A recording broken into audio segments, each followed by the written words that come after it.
I think my difficulty with you is if you should not think that the fact that there's a review process, there's a representation process, and therefore what you sought to do, which is to prosecute, if those decisions are reversed, then all is good. It cannot be that. Our inquiry is really about why did you make these decisions. It's not about the merits of your case, and I think we may not have fully succeeded to steer from talking to the merits, because they're intertwined with your processes, your thought processes, your decision-making process, what you evaluated, and we compare that with the legislative mandate that you have and requirements.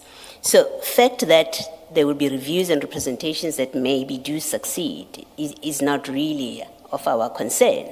Our concern is, how do you make this charge, for example, how does that allegation even arise that she is potentially guilty of a PRECA offense of gratification?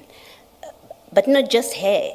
And she has been the focus of Commissioner Khumalo because she's a civilian. But any criticism that comes out of Section 25.3, in my view, applies to everyone that you have charged with an offense of gratification as defined in PRECA.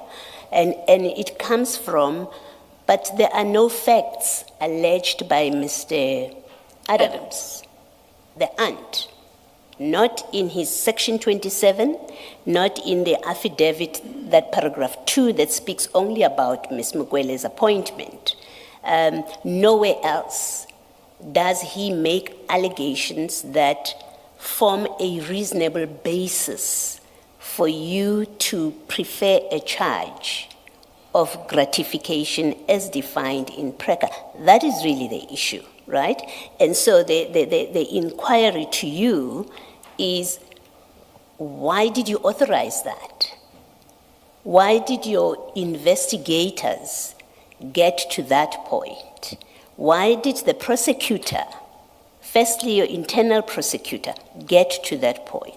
Why did your DPP, who said, I concur with the charges, they are good, what were they working off? So we're still at first base, before representations and before a review. Where does this all come from, right? And on the face of it, so far, between you and Colonel Pareachi, you haven't given a satisfactory explanation, I must say. And I accept that you're still going to give us documents, the statement, the A1 statements, and maybe we'll see from there what were the facts that led to this allegation in 25.3, but also that led to the charge itself. Absent that, if you do not have documents that show the facts on which this charge or this 25.3 is founded, if you don't have any such documents, then this was an arbitrary decision not based on any facts, and because of it being an arbitrary decision, it is a use of investigative powers for ulterior purposes. If it is not explained satisfactorily for ulterior purposes, then we have to ask the question, what was the purpose? I hope you understand, what I'm saying, yeah. So we still have to answer that question. Correct. And hopefully your statements will the A1 statements will put us at peace, that, well, there was a basis for that. But as matters stand, I must say, from where I'm sitting,